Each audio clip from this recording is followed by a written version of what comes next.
Hello, everybody. Mustard Seed Piper here. Nathan. Welcome. Hope everybody's doing good. Little dress up here. I'm gonna tell a couple of hunting stories. You gotta dress up a little bit. Make the most of it. I just did a video. I forgot to turn on my mic. I went back and I'm thinking, oh, please be on. I did the whole video. I forgot to turn on my mic, so no sound. So we're gonna do it again.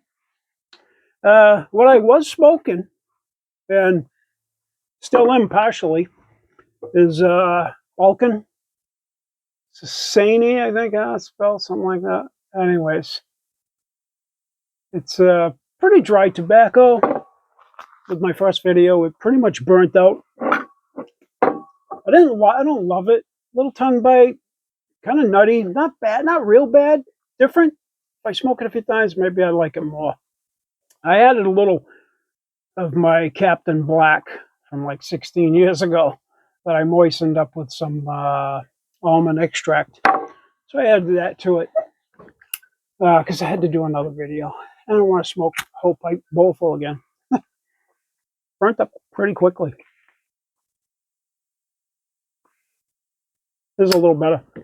Anyways, I want to tell a couple of hunting stories. So I'll do it again. Maybe I'll do it better.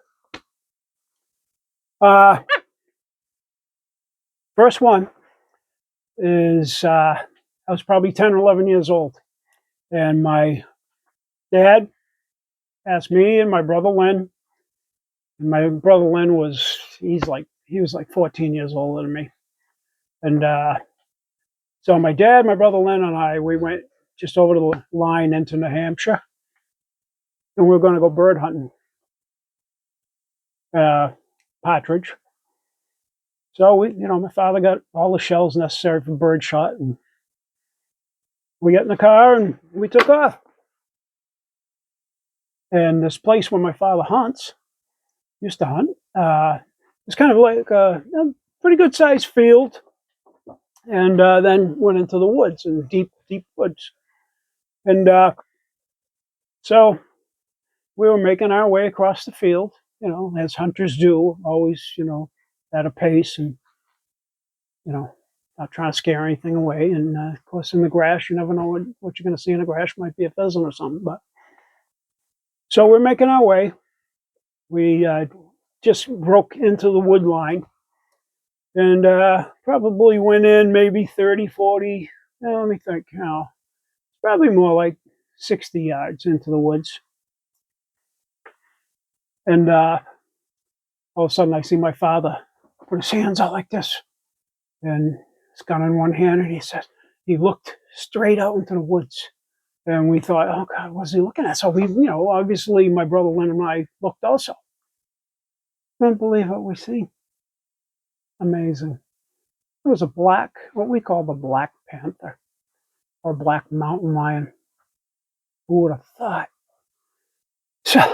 So we're looking at him, and the cat was coming along like this. And then when the cat noticed us, his leg was stretched and his head was turned, and he just stopped, perfectly still like a statue. And he was just looking at us, looking at him.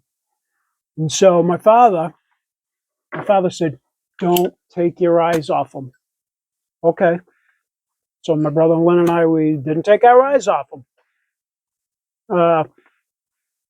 My father wanted to put in a little stronger shell. I mean, it was still birdshot, but bigger pellets or whatever, less pellets. I guess maybe for protection. He wasn't going to shoot him. So he did that, and as he was doing that, and we were watching the cat was just perfectly still as long as we were looking at him. He weren't going to move. And my father, not a person to cuss, really. Well, he had a couple of cuss words. His gun was jamming on him. He couldn't get the bullet out and the new one back in.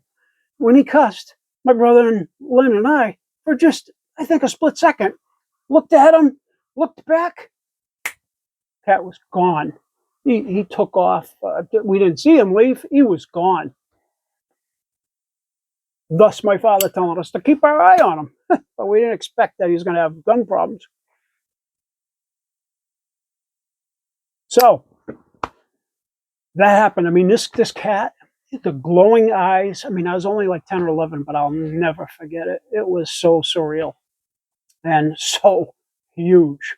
I mean, it was no house cat. It was a really big, large, I guess, black mountain lion.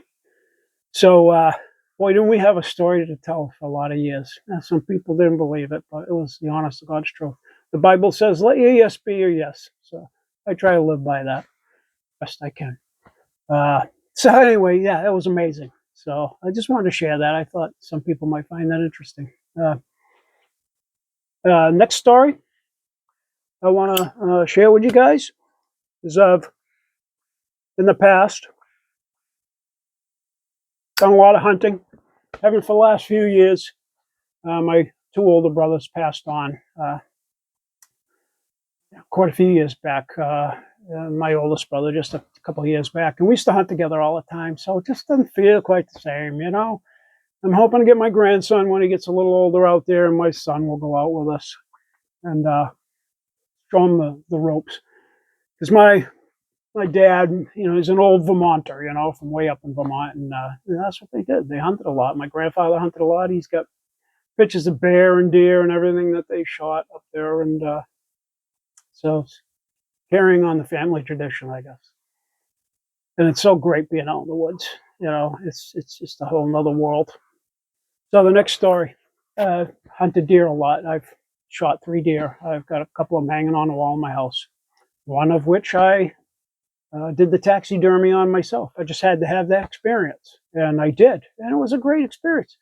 It was a lot of work, and yeah, it didn't come out like a professional's, you know, does, but not bad for the first time. And it's been quite a few years, and it's still hanging in there real well. So that was kind of neat.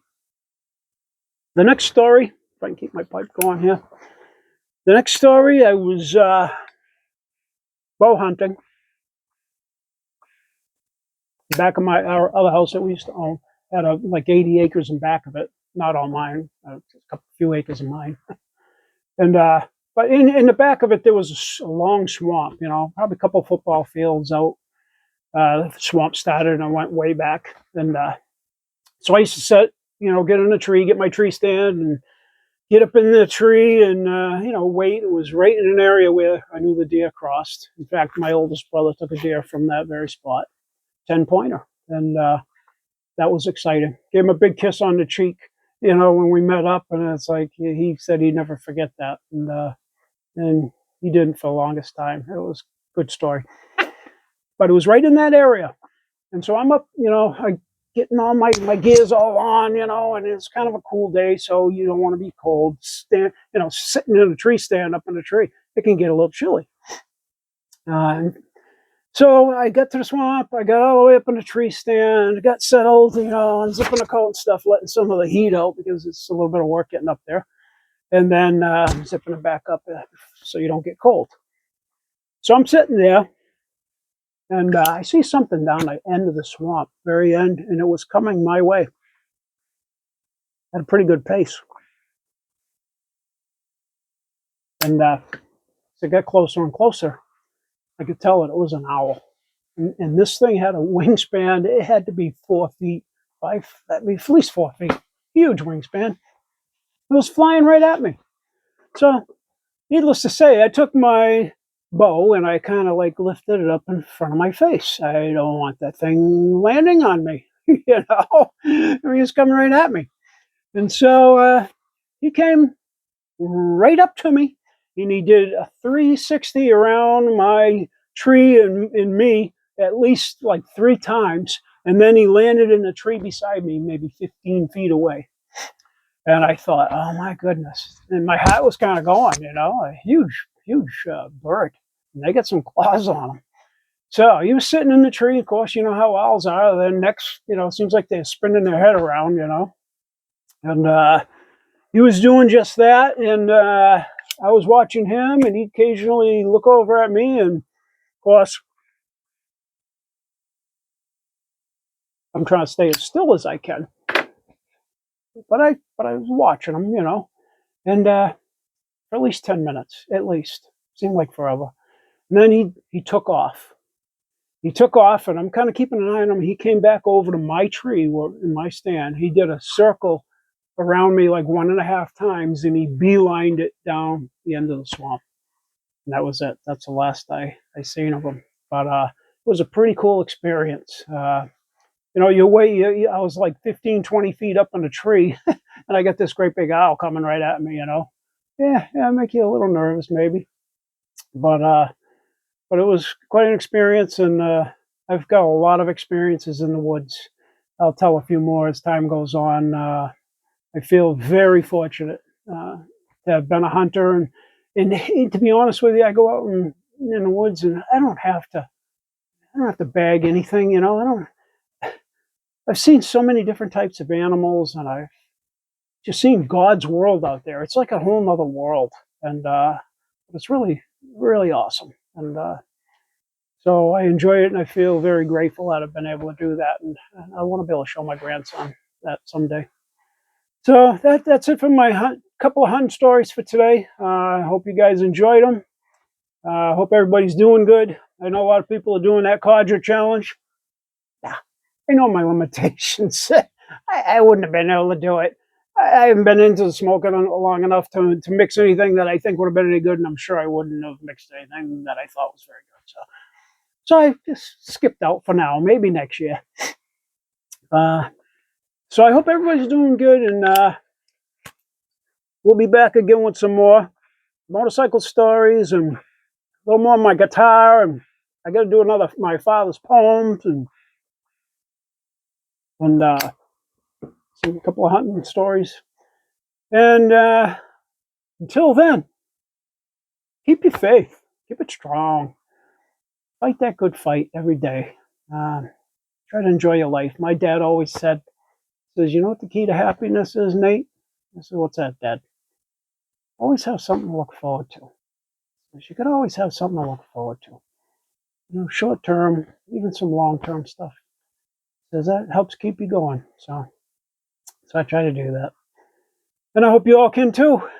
So God bless everybody, and look forward to giving you a few more stories down the road here. Take care.